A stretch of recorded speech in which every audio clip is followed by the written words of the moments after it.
Welcome to the Dog Psychology Podcast with Todd and Art. All right, welcome to the Dog Psychology Podcast with Todd and Art. And happy birthday. Thank you. Yeah, turned the big 5-0. Crazy, right? Very crazy. Half a decade. Somebody asked me, like, do you remember when we were young and 50, we looked as old? I'm like, yeah, I vividly remember that thing. I remember when my parents turned 50, thinking like that was old, and I don't feel old.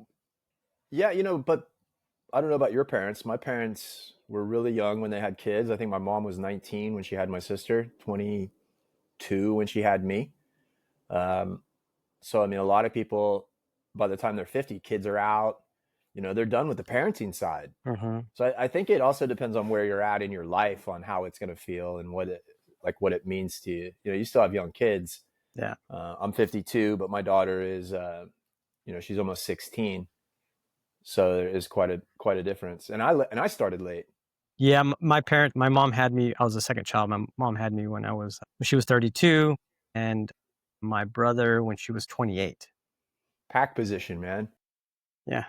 The kid you are and the age your parents are really determine what you end up becoming. And I think this is actually interesting. I never really thought about that. Huh. Never really thought about that. Well, think about the conversation, because this is good, because we're going to talk about that cloning the dog. But how many people do you get that, they're 65 years old and they tell you, I've had 4 of these dogs before. I can't figure out why this one's a problem. Mm-hmm. Yeah, the first dog you had, you were fucking 30, dude. You know what I mean? It's like you can't even relate to the fact that you were 30 and now you're 65. How different it was. You had kids, you had a full-time job. That dog did not mean the same thing to you then that it does now. Well, the opposite of that is where, they're young and they had this great relationship with the dog, but the parents handled all the day-to-day responsibility. So it's easier for them. You know what I mean? Yeah. So I never really thought about that. I mean, I can tell you that, if I had a kid at a younger age, it might have been a little more challenging, obviously. But I met with one of my friends back home. I went home to see my parents back in Del Rio, Texas, on the border, and met with one of my really close friends I've known since 4th grade. And he was telling me that, he has a grandchild that's like, holy shit, the same age when him and I met. And, that's just crazy to me that he's a grandfather and he's also 50 and he got started really young. So you said you thought it would be harder if you had kids younger. Honestly, to me, the biggest influence was what we do for work. I think regardless of age, the behavioral advantages that I feel that I had as a result of working with behavior day in and day out helped. Talking to people, like, one of the hardest things people is getting your kids to sleep through the night. And in all seriousness, I mean, that to us was just like house training a puppy. Yeah. It's about the number of feedings versus what time you do it. And then you start to remove a feeding the same way you start to remove, like, having to take a puppy out at night. Yeah. Right. And if you kind of get it in the right order, then what happens is that growth, that just natural behavior like expansion of time starts to happen. But so many people get in the way of that. Yeah. Their emotions get in the way of the process. Yeah. I think the other thing also, maybe it wouldn't be hard, but I know some of these people that got pregnant at a very young age or had kids really young, they had a lot of their parents helping them out too, whereas we don't have them. Both Anne and my parents live so far away. Anne's parents live in Germany. My parents live, 6.5 hours away. So it's like, we don't have that part of that. So, like, we do everything, and then finding someone to, like, really trust to take care of your kids was also another thing. We finally found somebody that is like a family friend who's, like, filled in the grandparent role, so. Could you imagine, like, if wolves, like, they dropped their pups off at another wolf den? Here, watch this one for a while. It's like fucking chaotic, I mean, everything is very intensively trusting inside the family, and I trust nothing outside of it. Yeah. In the world of canines, I'll kill anything outside of the family that tries to come into mine. But we really try to push our instincts into all kinds of corners that they shouldn't be. You shouldn't trust anybody with your kid outside of your family. Well, sometimes you can't even trust your family either. Well, it's very true. I mean, that's true too. But innately speaking, I mean, that's the way we're wired. Yeah. So dropping them off somewhere else is My wife was so instinctive with babies. She still is. Like if you put a baby in my wife's hand, it's like one of the coolest things to watch. Mm-hmm. You know, it is so like Caesar with dogs and Nate. It is nuts that she was born to do that nurturing part of the beginning. That feminine part. Yeah. I know exactly what you're talking about. I mean, it was really cool to watch and just naturally go into that. It was really, I mean, there was even times where I'm like, how is she doing that? That's amazing, Yeah, right. you know? So, you know, this is a good segue for it. And this is the only advice I ever give anybody about to have a baby is I'll look at the woman and I'll go, trust your instincts. You're born for this. Yeah. Like, you were designed to do this. 100%. Trust exactly what it feels like on the inside to do it. And then I'll look at the dude and I'll go, shut the fuck up and give her anything she needs. Yep. You're not designed to this. Keep her safe. Give her what she needs and you guys will be okay. So true. So true. You know? Yeah. I had an appointment the other day. They had just had a baby and the dog is a Frenchie. The dog was not doing well with it. And the woman was completely anti-intuitive. Oh, like no. She was the definition of this thing is wrecking me psychologically and emotionally. This thing meaning the baby. Mm. And he was very innately in tuned like he should have been the mom. And I think that's really bad for the baby. I think that vibration is really, really, really unhealthy for the child to have a mother that doesn't feel like they know what they should do or feel like they trust what they're doing. I think a lot of times, I mean, just, we talk about social media. I think social media, because you get thrown so much. I mean, social media knows when you have a baby because that's all the stuff you're looking at. You're looking at baby clothes and whatnot, And so they start throwing you putting in your feed oh, this is how you parent and this is what you should be doing. And so you get kind of it's almost like dog training too. You get a new dog and you get a bunch of conflicting information, then you just don't know what to do. And then you don't trust yourself. Yeah, I mean, look, we asked AI some questions last week and it was wrong, right? It was just cold wrong. So could you imagine having to just rely on other people's information to have something as important as a baby? How's this for talking about babies? And what we're going to talk about today is part of it is that cloning. Tom Brady just cloned his dog. I did a post on it way back when. I think I've seen Steve do a post on it before too and talk about the effects of this, but I had an appointment last week. It was these two ladies had 2 Yorkies, and the female Yorkie had a faux pregnancy, had a fake pregnancy. Yeah. And after she had this fake pregnancy, she became obsessively nurturing over the toys that were in the house. And so they spoke with somebody who suggested that they take the toys up. So they pulled the toys up, and we did something else. One of the ladies felt bad one day. The dog was pining for the toy. So she took the toy and she gave it the toy. And the other dog walked over and this dog just went to town and it started an instant fight. And then the 2 dogs got stuck in that mode. And it was interesting to think how a fake pregnancy could trigger a maternal reaction of protection enough that now she's kind of locked in, or with them got locked in on that. And the power of the instinct of dogs, right? And the protection and the whole deal. You never do puppies ever get colicky? No. It was very interesting to see nature at work and what it created when it got a little out of whack. So obviously she wasn't spayed because she had a fake pregnancy, right? And were these 2 Yorkies litter mates? No, not litter mates. And I've seen that happen where a dog had a fake pregnancy one time and didn't have any of those issues. It was just can't remember what it was. It was just kind of just acting kind of strange, because they had these false pregnancies. But do you know, so it's interesting because you said that in her mind she thought that she had to protect the toys. Those were her offspring. Puppies. Yeah. She had moved that feeling. And get stuck there because it doesn't go to the whole nurturing part of feeding them. It just, I got to protect, and that's it. That's interesting. So how did it turn out? What happened?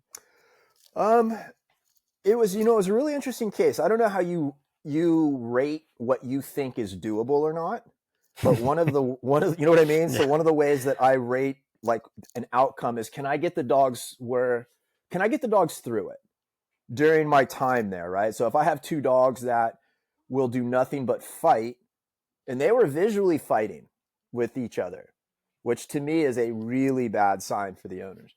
So during the conversation, I mean, I wasn't very optimistic, but then I had him bring the dog, and they're Yorkies, so it's not like you can really lose the plot too bad, and brought him out, and I could get him together just fine.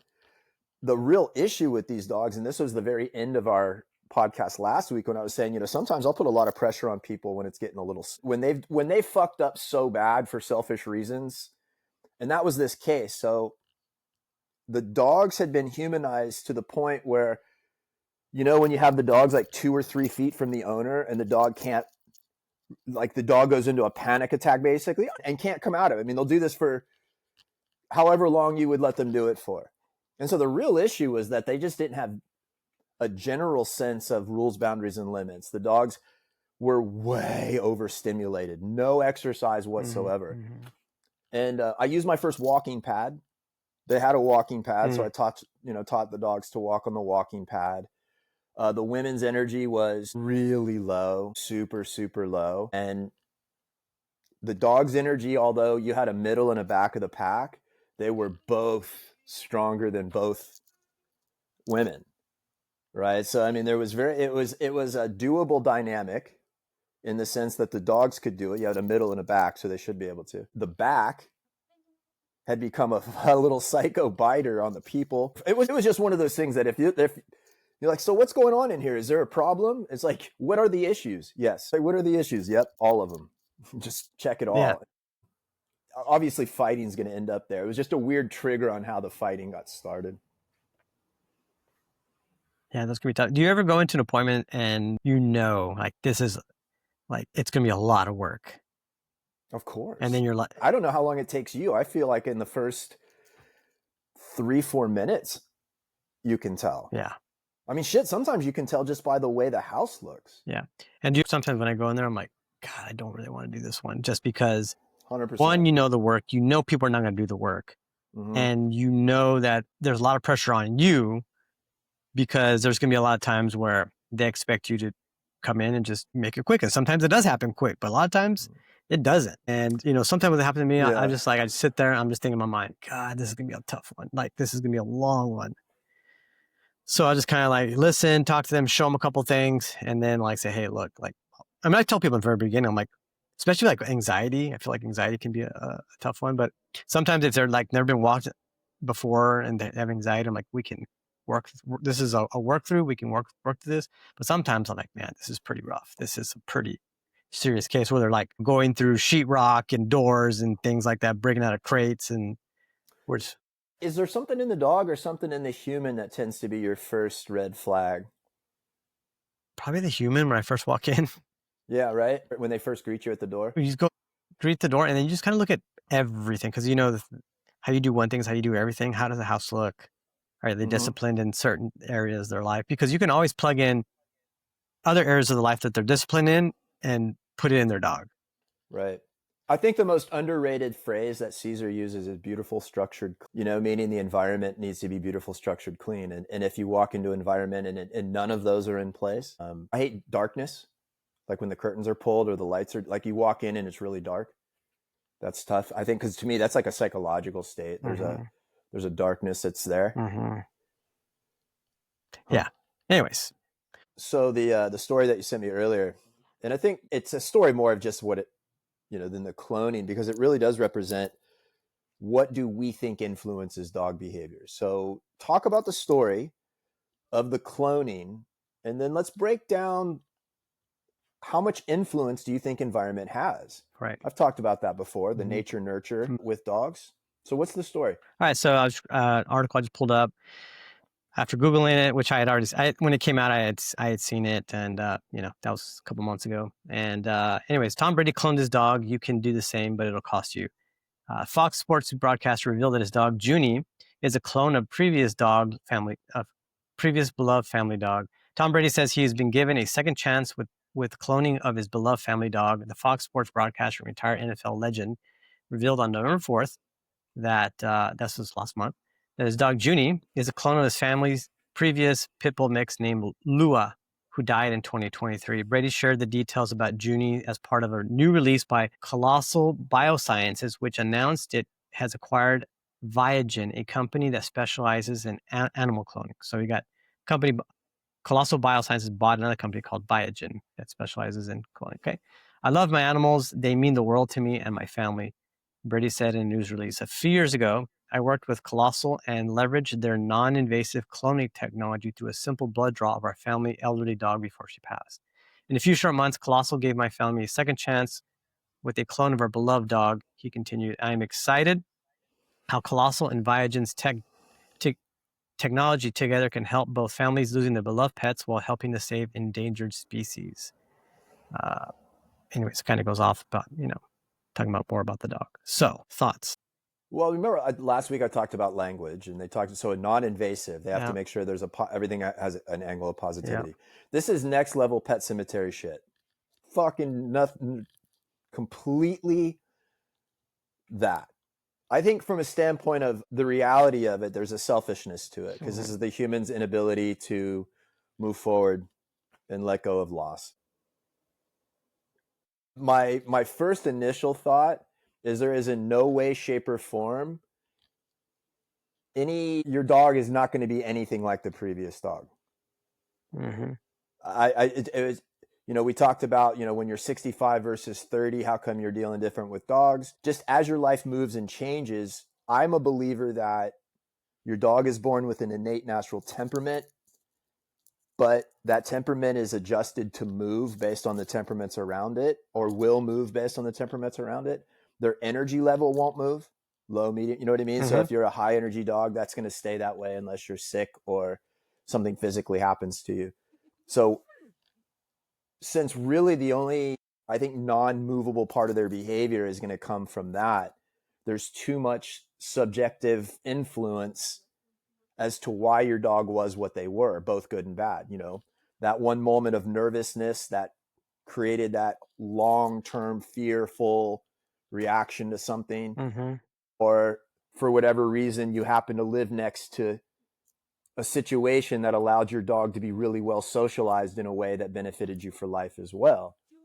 The advantage we have is we consciously make the decisions that people don't know they're making to create good behavior. And we consciously avoid the decisions that people don't know they're making to prevent the bad behavior. Yeah. That's what we do. I think we would potentially have a dog that would be similar because we create similar circumstances over and over again. But that's my thoughts on it. Yours? So I don't really know. Do they get a surrogate mother to give birth? Like, how does this work? Like, I don't really understand all that. I don't either. Like, let's look into that so we can find out, so we can see. Can you bring something up while we do this? I can ask ChatGPT. Yeah, ask ChatGPT. They're never wrong. Well, actually, we used Grok last time. We're going to ask ChatGPT this time. Okay. Actually, let me pull out the microphone for this one too. I think you could clone a cat. I think a cat's coding is more internal. I think a dog's coding is more external. Okay, here we go. Let's ask Chat. If it'll work. Absolutely. I'm here and ready to help. Just let me know what you need and we'll see if it works. Okay, I actually do have something. Recently, I saw that Tom Brady cloned his dog through a bioscience company. Now, the question I have about cloning is there a surrogate mother that gives birth? Like, how does all that work when it comes to cloning? Because I'm not really clear on that. Yeah, it's a really interesting topic. So in the case of cloning animals like a dog, what typically happens is that scientists will take a cell from the dog that you want to clone. They'll use that cell's DNA and insert it into an egg cell that has had its own nucleus removed. Basically, they're creating an embryo that's a genetic copy of the original dog. Now, that embryo does need to grow somewhere. So yes, they implant it into a surrogate mother dog who will carry the pregnancy and give birth to the cloned puppy. So in short, the cloning process does involve a surrogate mom who helps bring that cloned puppy into the world. Now, the next question I have is it possible to have multiple puppies within that same birth? Yeah, absolutely. It is possible. Just like with a natural litter, sometimes in cloning, they might implant multiple embryos into the surrogate to increase the chances of a successful pregnancy. And if more than one embryo takes, you can end up with multiple cloned puppies born at the same time. So you could have a little cloned litter if everything goes well. Now, one more question, my final question is, with that surrogate mother, does she nurse them like she would her own puppies? Yeah, she does. Once the surrogate mother gives birth to the clone puppies, she typically takes care of them just like they were her own. That means she'll nurse them, keep them warm, and basically do all the mom dog things. So from the puppy's perspective, it's just like having a regular mom, even though they're clones. It's kind of sweet how nature and science meet like that. It's kind of sweet. No influence at all. It's kind of sweet. It's kind of sweet how that works. So, I mean, I'm sure you're thinking the exact same thing I am. So go ahead. I mean, this is how I think. Like, I think that, like, my whole thing was like, do they share the same? Obviously, they're not have the same experiences that they grew up. Their original dog and the new dog. They just can't. You can't create the environment to be exactly the same to get the, those experiences. We just talked about the difference between, say, my wife and your wife and this lady I worked with the other day. So let's talk about the mother dog that this is acting as the surrogate. What if she's a fucking train wreck? Right? What about the variable of the new mother dog being anxious and the original mother dog being like awesome? Or what if they did have like this awesome, let's say like awesome golden retriever, and does that then shape the puppy as well to have almost like obviously it's a completely different %. The first pack leader is the mom. Yeah. So I think the vibration of the mom becomes extremely important. And I think this is in all animals. I mean, we're talking about dogs, but I think this is across the board. And it's why only the strong would end up continuing to survive, because that genetic makeup, that physical makeup, that psychological makeup gets passed to the next generation.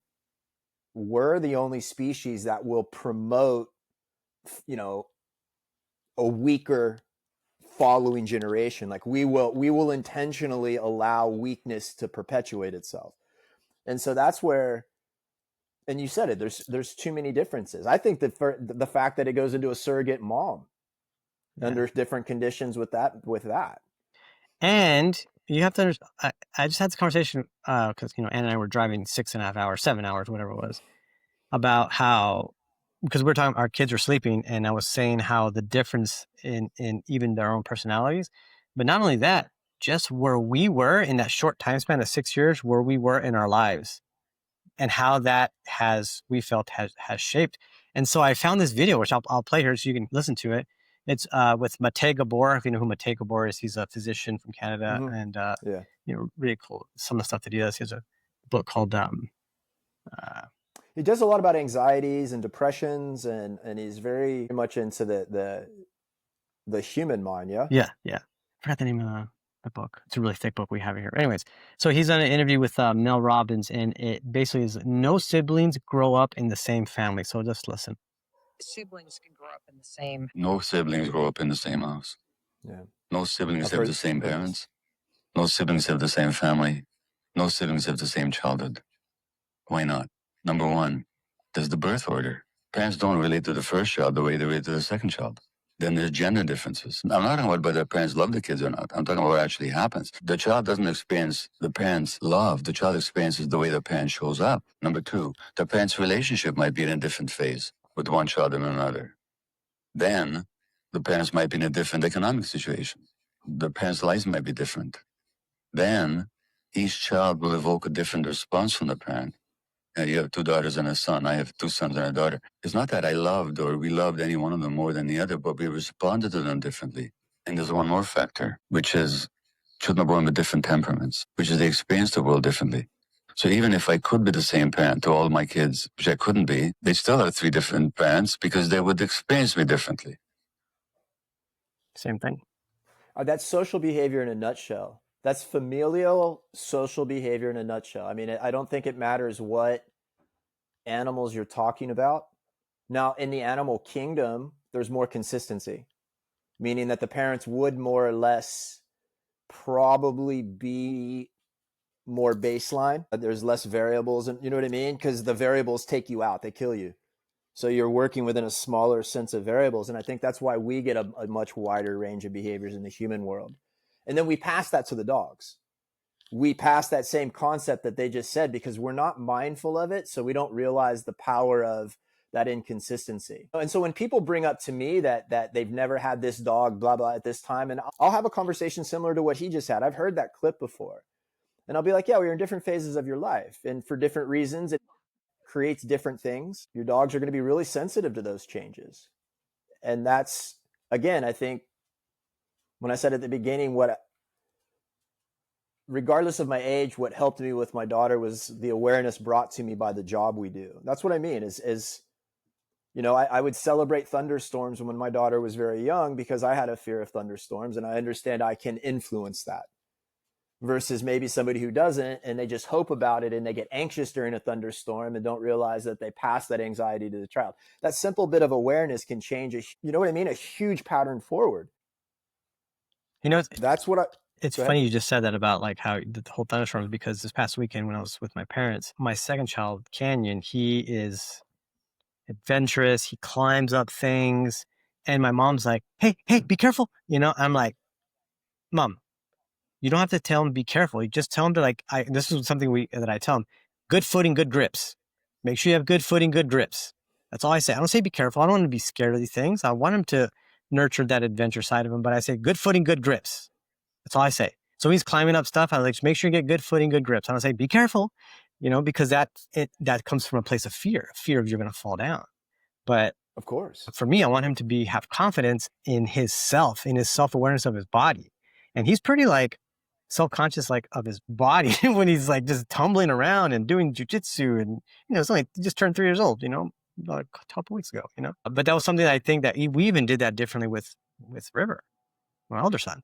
We didn't do that until later because I don't want him to see the world as a scary place. But you know, going back to like the dogs, a lot of people do that. They're always like so paranoid about their dogs doing something or getting involved or running away, and then they run away because that's the fear they live in.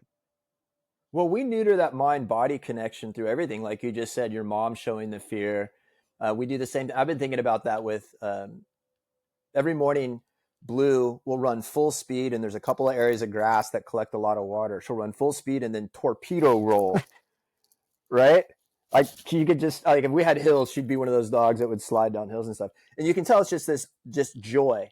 And every time I see it, the thing I think is, if this was a dog walked on a leash all the time, that would be removed. Right. So that ability to connect with your body and connect with the land and have the joy of both of those things is what we remove pretty much from our dogs completely. Dogs have very, very few dogs have the ability to run full speed more than maybe 100 feet.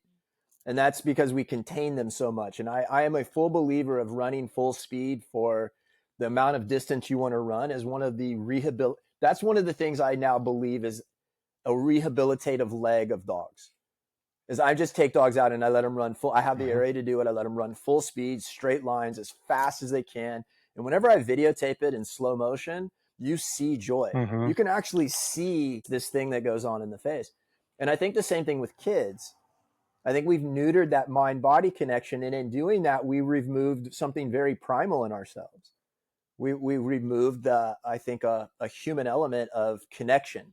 Have you ever noticed people that can't take physical direction or almost always correlates with anxiety too? Like you work with somebody and they seem like they're a little bit What do you mean? What do you mean by physical direction? What do you mean by that? So you're asking somebody, you know, hey, do me a favor, hold the leash this way or drop your arm or something, and they just simply can't process it and do it, right? That you'll also notice that human, to me, is commonly really anxious, and like anxiety breaks that mind-body connection. And it makes it difficult for a dog, I think, to trust somebody that's in that state because they're so innately in tune to that physicality. And I take simple concepts, I think, and use them to help. Like, why do you think one of the best things they do for young kids is let them go run around on playgrounds? To the point you just said, let them use their body, let them figure out how to get across this, let them figure out how the hands work, where their feet are. And they fall down and hurt themselves, that trial and error process. Whoops, not there. Yeah. And people are bad with that with their dogs. So I'm curious to know how this dog, Lua, I think is the dog's name.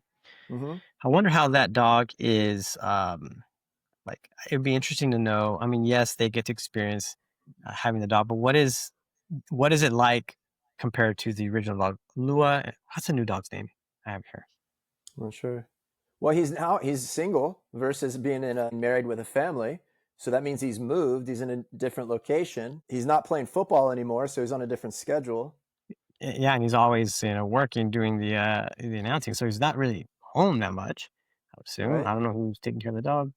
Um, So the kids would have been young, so the dog's not socialized to Junie. children the same, Junie, right? Junie is correct, yeah. So, I mean, that's what we're talking about. I mean, and to me, the environmental impact of all those changes now, you have to go out of your way to create an influence that was similar to the first influence to create an outcome that would be similar. I mean, just look into what it's Gabor, right? Gabor Mate Gabor. Gabor. Like what he said. I mean, even in the same household, you're not the same parent. Mhm. So imagine this much change. And then you got the different personalities. And we probably wouldn't hear about it. That would be something I think would bring a little bit of embarrassment to you if you spent all that money, went through all that effort, advertised it, did all of that, and your dog's 3, and now it's nothing like your other dog. It looks like it, but it isn't it. I remember I used to have this Doberman. Her name was Dallas. She was the perfect dog. We got her at 5 years old. We found her in the shelter, not spayed, probably used for breeding, but she was the most bulletproof, chill dog. Like, she was awesome. I took her everywhere. When I saw her, I was like, oh man, that dog has amazing energy. I want that dog. And ended up adopting her. We had her for about 2 years. Anyways, after she'd passed, I told my wife, I was like, I really want another Doberman. And she goes, no, I don't think you want another Doberman. You would like to have another Dallas. I'm like, yeah, you're right. So, because I've seen some Dobermans and they're not that, they're a little crazy, We just got lucky with that one. That Temperament was what I wanted. And so that was a good phrase from her. Yeah. It was smart. Yeah. So, that was, when did she pass away? 2018, I think so. Which of your dogs do you think anybody could handle? And which of your dogs do you think if you gave them to somebody would disintegrate in no time? My dog Buddha, the one I got from Caesar, would be a wreck for anybody. And then Nala would be the absolutely perfect. She's the perfect dog. Matter of fact, when we had her, we took of our 7, we took 3 dogs. We took Nala, Luna, which is our oldest dog, and Pickles, who's our youngest dog. And so we didn't have a leash out there. My parents have 5 acres. They've got goats, and we walked her off leash. And Nala, she's had some health issues recently with her vestibular disease, where the head tilts a little sideways. And one morning she couldn't stand up, and her head is fully back to normal. We went to, we went there and had her off leash, and she was so happy. I mean, just this different side of her, this joy that she had of just being free and off leash and on land. And we don't really get to do that as much as I used to, 3 years ago, because, we used to take them hiking all the time. Now we live kind of far from where we used to hike all the time. But now that we live in a neighborhood and it's kind of like a cul-de-sac, so it kind of changes things a little bit, how we do things. Small change. Yeah, I mean, but it's a big change for them. Imagine all of a sudden not going on your outside hike and touching the same dirt with your feet. I don't know how dogs in New York City cope, being up in high rises and stuff like that. Yeah. I feel like that has to really wreck with them. By the way, I have a client that I worked with years ago. They had a Pyrenees, and this guy lived in a high rise. And, Pyrenees are guarding, I worked with this dog, and this dog was really reactive because that's kind of what he was bred to do, to protect, the household and things like that. And this dog they had a cat, and the dog was awesome. But in the apartment complex, or even on a walk, he was super reactive. Ended up working with him and got him to a point where he wouldn't react, and he would just, he did really good. He got him to socialize really well too within our social. But that's very unnatural. I got him to not do those things, but it's still very unnatural for him to be like that. So anyways, long story short, this guy's an oncologist. He ended up moving to the whole country of Texas, got this farm. And so he ends up leaving the dog outside and pretty much protecting the land and doing what he is bred to do, and is as happy as can be, right? Just is doesn't even want to come inside anymore. Just wants to stay outside. You know what I mean? And so they had to go out of town for Thanksgiving. So they drove up from the hill country to board the dog with where I used to board at this woman's house that we know. And she called me. She's like, hey, he's not doing well here. She sent me a video. He's super anxious. She's like, I've never seen this. I was like, yeah, because you pretty much took him to a place where he was happy and a job he was supposed to be doing. Then you brought him back and you just kind of contain him. And so I go, just give him some time. He'll adjust to go back to the way he was before. But just know that in the future, maybe it's not the best that he comes back. just, I'm sure there's someone that takes care of their farm animals to have them take care of the dog too. That's when you want to pet sit.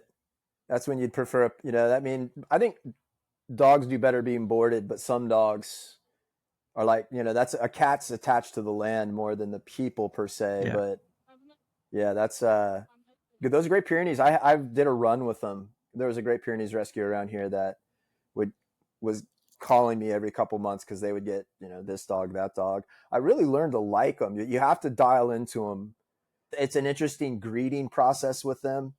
Often, you know what I mean? Mm-hmm. The energy, they're always suspicious. Mm-hmm. I do a lot of, I remember like, that's when I learned to explore with dogs, like legitimately like sniffing shit. You know what I mean? Like this moving around with them, like, hey, let's just go explore this land together, as opposed to trying to get them to follow or anything else. Just like, let's go be dogs together.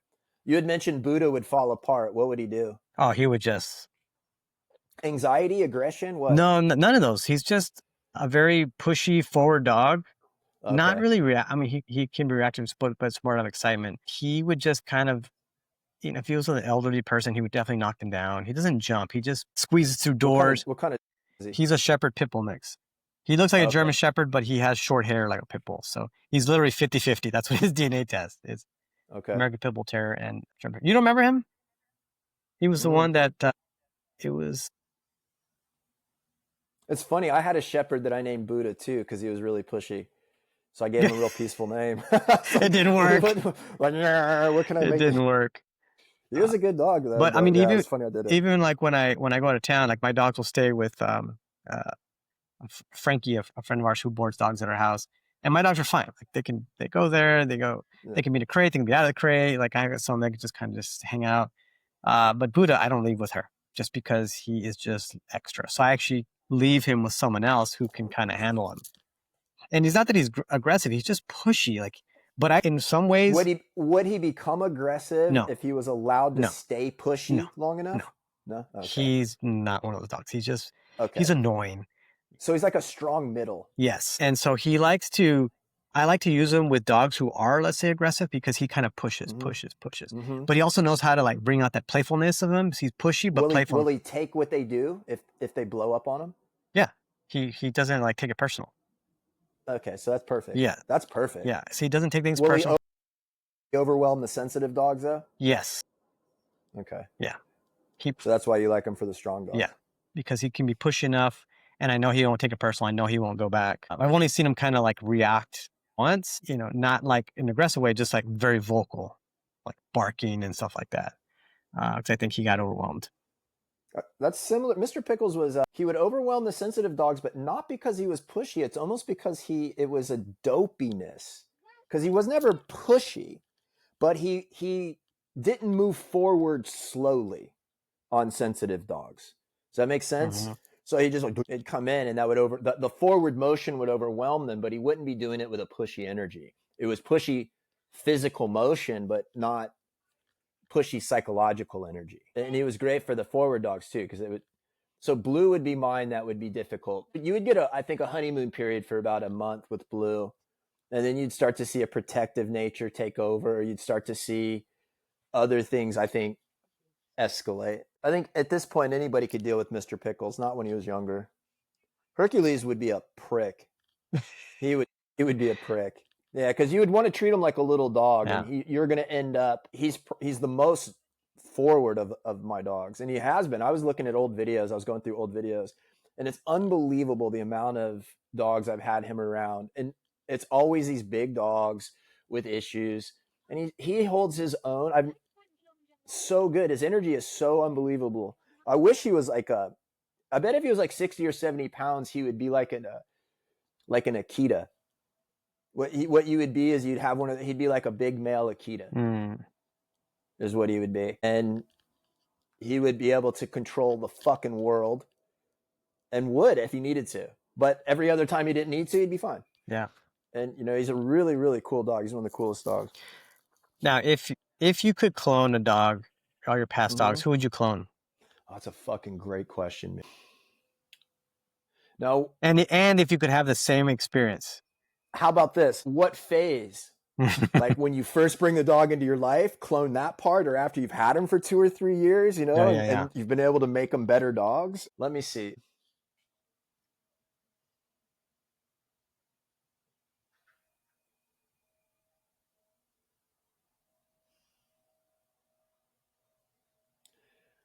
Right now, as it stands, I would probably want to clone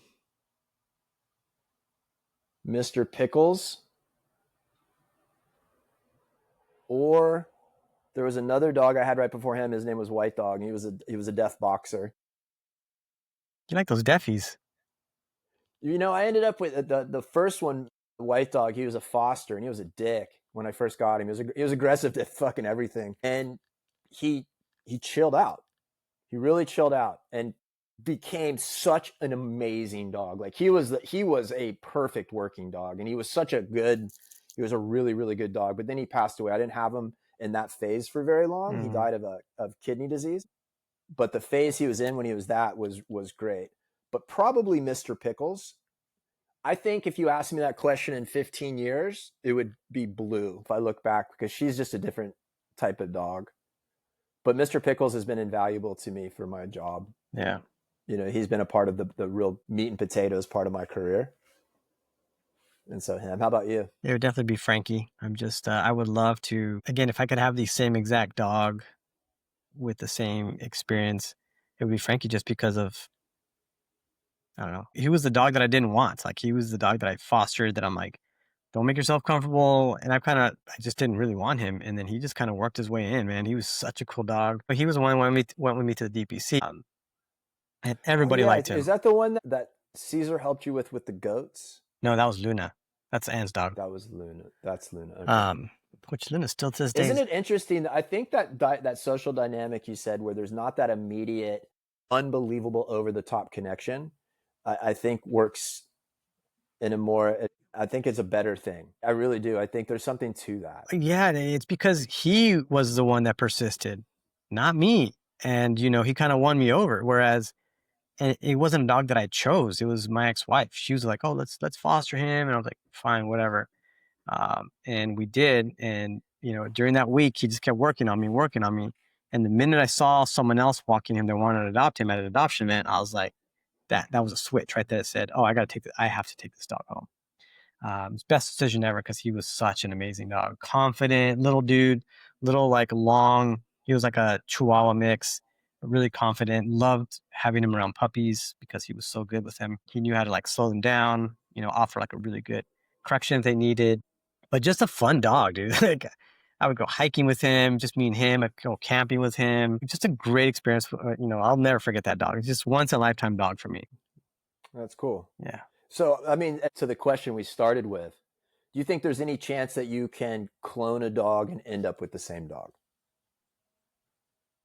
No. If you want to go, I know it's hard to give it maybe yes and no. Give a percentage on what you think would be the likelihood that the dog would be the same dog. Man, I don't know. I mean, I'm going to say, again, it's not a yes or no, but my instinct is just to say no.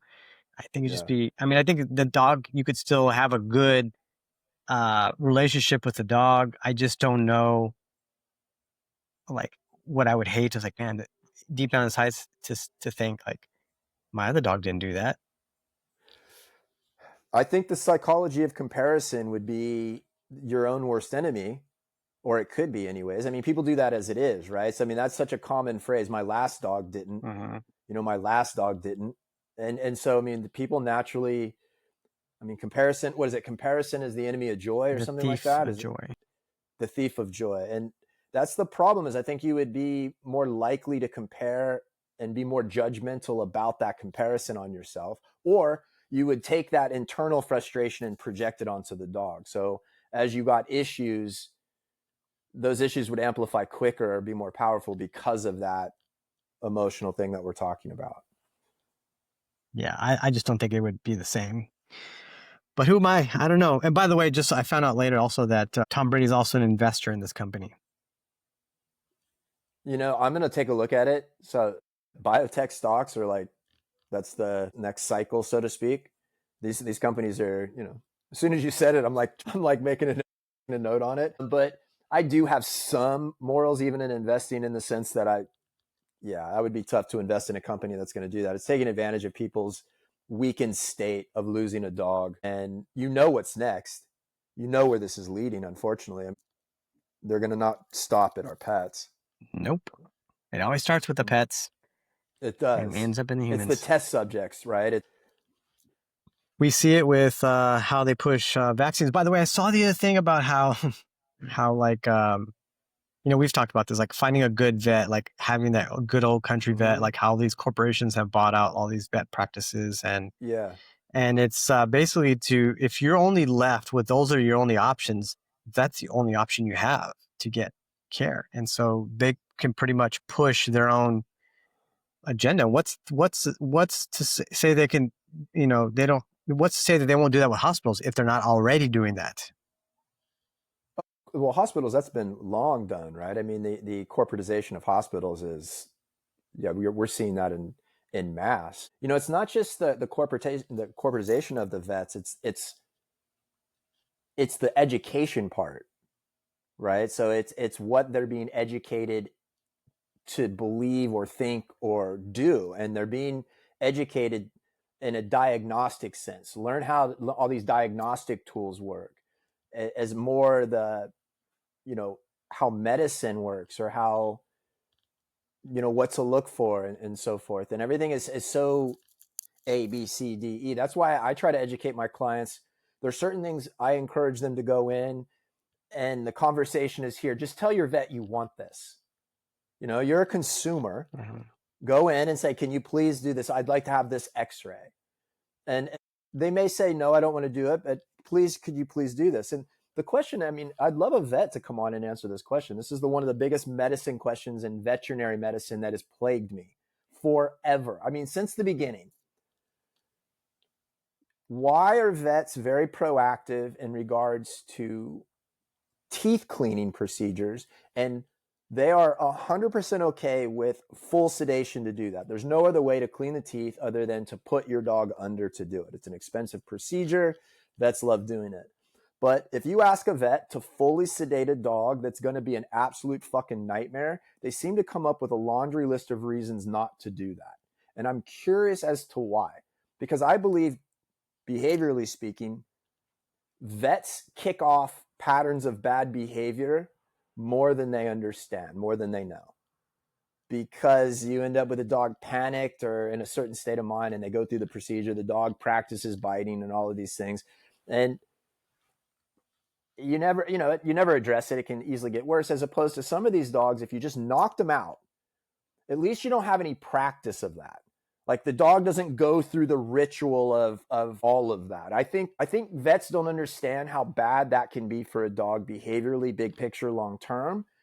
And where they're quick to put a dog under for the profit of cleaning teeth, and they'll give you all the advantages of why a dog needs clean teeth, but they don't look at the other side and say, yeah, some dogs need to be fucking unconscious for us to touch them. And why that doesn't happen. If somebody that watches this is a vet or passes this along to a vet and wants to come on and explain it or have, break it down, I'd love to know, because that disconnect has always baffled me. Well, I mean, there are awake dental procedures, because we've got that done before, awake dental cleanings, but they have to have the temperament for it, Right. We used to get that all the time with our dogs, but there is that option. But yeah, that's the only, like, our dog Nala, she's old, and she's the one that has vestibular disease, and she needs a teeth cleaning bad, like real bad, but I don't want to put her under. So some dogs can't be put under because of their heart, for health reasons. I mean, I went through that. Hercules needed to have some dental work, and they had to, check his heart and lungs and all that stuff. Not sure if that's strong enough. From a health standpoint, I understand it, but from a 2-year-old dog that's fully healthy, that would be put under for any other procedure, I want to know what the hesitation is on that particular dynamic of doing it. Yeah. I mean, yeah, it's just crazy. Like, some of the stuff that, going back to, we were talking about, like how the vets start with, or the pharmaceutical companies start with the dogs and work their way into the humans. I think they kind of test to see, like, how far humans will go, because they love their pets. Well, especially now, because the population is leaning way more into pets than they are kids. And I even saw on this, I've talked about it, that was a point of reasoning to invest in this particular company, was the amount of money people are putting into their pets. And, we're having less children. Pharma can take over anything. I mean, pharma is responsible for fear-free. I know that. I believe it completely.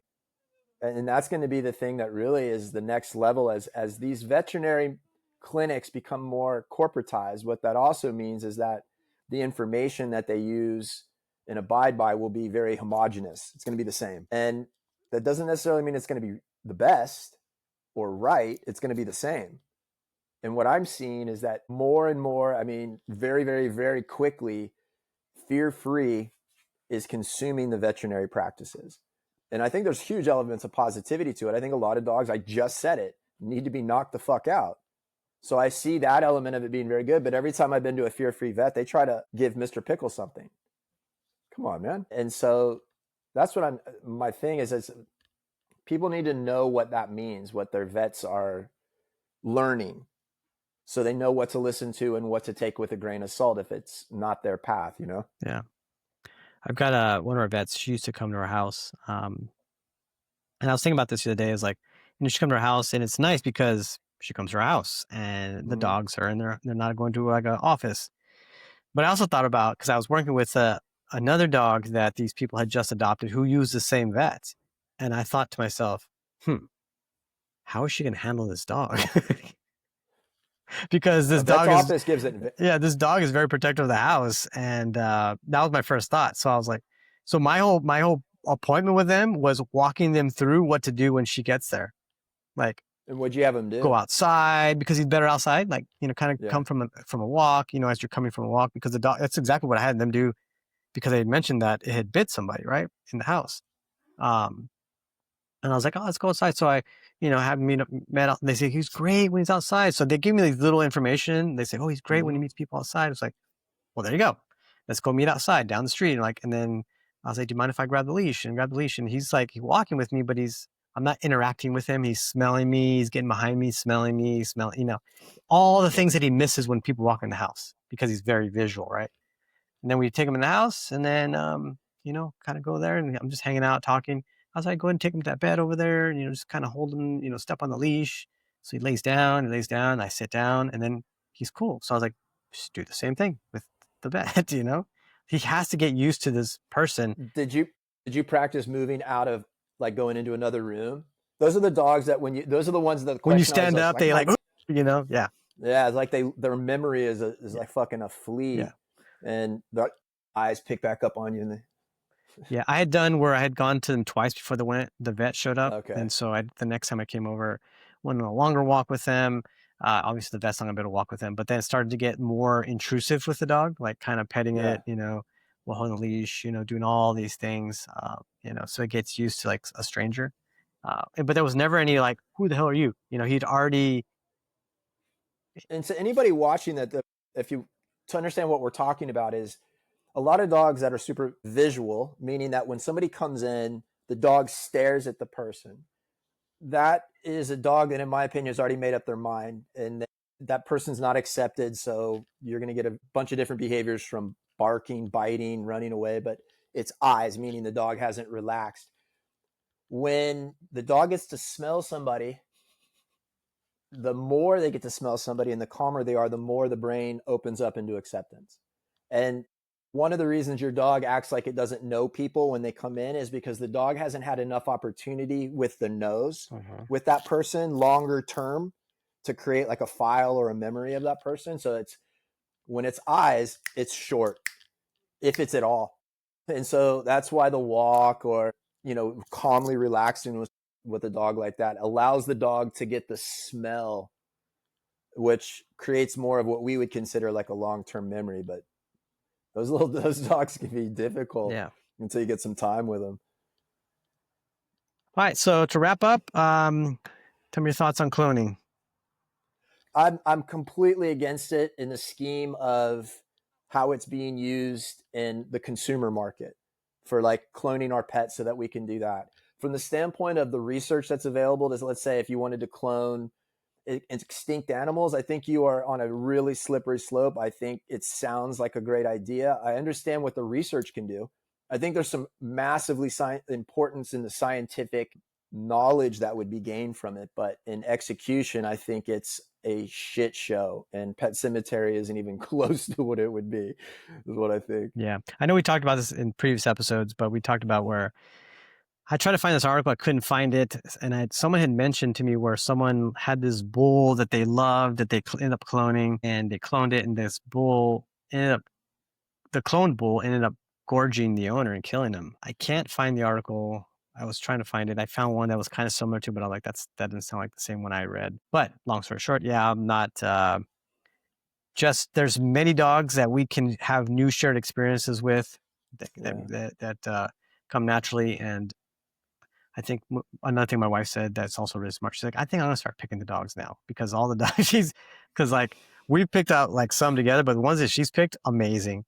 The one that I picked, the one from Caesar's, Buddha, a train wreck, right? So he's like the train wreck. This is the one that I picked, you know. Nice. But that was kind of also like a last minute, like spur of the moment, like, oh, he's kind of a cool dog. And by the way, looking back, you know, another reason why I got him, because he looked like a previous dog. There you go. And nothing like that dog. There you go. It's easy to do, right? Yep. All right, man. Well, good talking to you. Good talking to you. And again, if you guys aren't following us on not social, we don't have a social media. We should probably start a social media. Probably should. Just for this podcast. And then if you're not following us on Spotify or YouTube or Apple, anywhere you enjoy your podcast. Did the other one get released? Did last week's get released? I know we're going to release them in the new year. Oh, okay, cool. Yeah. So I figure we just get a bunch of them and start putting them out. All right. Well, thanks for listening. We'll see you guys next week.